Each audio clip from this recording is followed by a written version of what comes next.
It's not dependent on the fashion of the time or anything. No, after you worked for Penn for a while, you then went off and did pen-light photographs.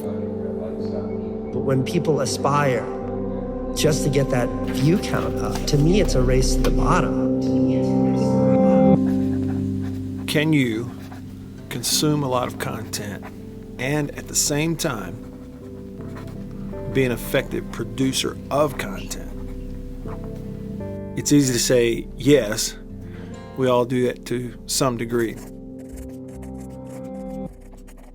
But what if I ask the question this way? Are you able to be an avid consumer of volume after volume of someone else's content, while at the same time producing original, unique content of your own?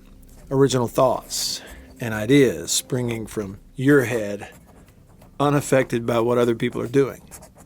Are you able to avoid being influenced by what you watch and consume so that someone else's work doesn't show up in yours? For example, spoken word mediums like radio, podcast, even debate shows on television are very affected by the content that is consumed by the person talking. It's less true, I think, in the art world, but it's still true there to a degree. It can be very true in the photography world too. The way you see things with your eyes can be influenced by the photography of someone else. I think I've said this before many times, that when you learn that photography allows you to learn to look and see, you begin to see things that you had never paid any attention to. And there, as you photograph, it very often, one of the benefits is the world becomes a much richer, juicier visual place. Photography allows you to learn to look and see. You begin to see things that you had never paid any attention to. The late, great Saul Leiter talked a good bit about seeing in interviews before he passed away in 2013.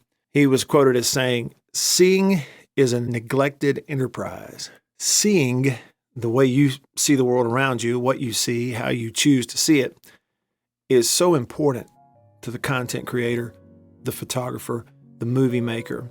Naturally, if what we see is dominated by the content of other creators, we will often begin to mimic that, whether conscious or subconscious." There have always been, in every field, when someone is very liked, there have been many people who worked like Penn.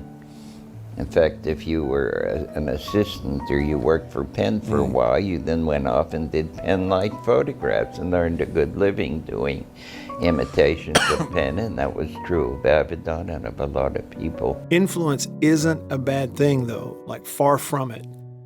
Just look at Saul Leiter. When you glance at the work of some of Leiter's favorite painters, the unique compositions of Edward Vuillard filling the frame with people as the main subjects, the colorful depictions of mundane, everyday French life of Pierre Bonnard, you can see to the naked eye the influence in Leiter's photography.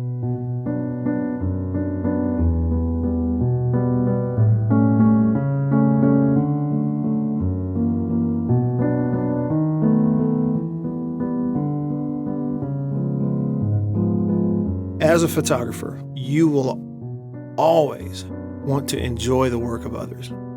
You'll find some inspiration there. I do too. But let the natural influences of your surroundings get more of your attention. Let the screens and the phones and computers get less of your attention. Or better said, let the ratio of what your eyes take in outdoors, in your city, among friends, at restaurants, cafes, on the streets, at gatherings, let those influences outweigh the influence of other content. And by doing so, you're giving yourself the best chance of creating your own unique, original content that's inside your head and in your heart. And it's just waiting to get out there on canvas, through the lens, or even right here on YouTube. Then I think there's less to worry about it being good or bad, your content. And you begin to have confidence that what you're putting out there is simply you. And that's all that matters. My ambitions were not so exalted. I was not out to conquer the universe or the world. I didn't attach, I think, maybe the kind of importance to success that some people do.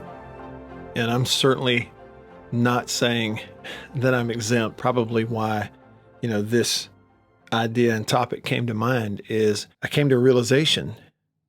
I've spent more time on my phone consuming other creators' content, and some of it is so good.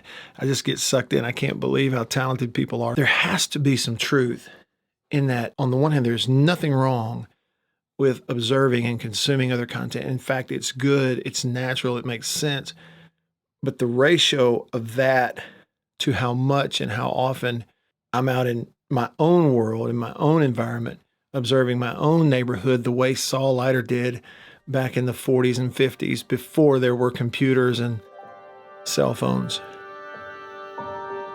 In the most reductive sense, when people look at that, they're like, hey, that's what it means to be a YouTuber. All that matters is views. And I put next to no value on that. None. But when people aspire just to get that view count up, to me, it's a race to the bottom. I hate it. And it will never work. It will never work. It requires sort of an introspection of like, no, why do I want to do this? What is true to me? And then you go and do that. And maybe you'll find success and maybe you won't, but at least it'll be true. If you want to be an artist, how could there be any other goal but that?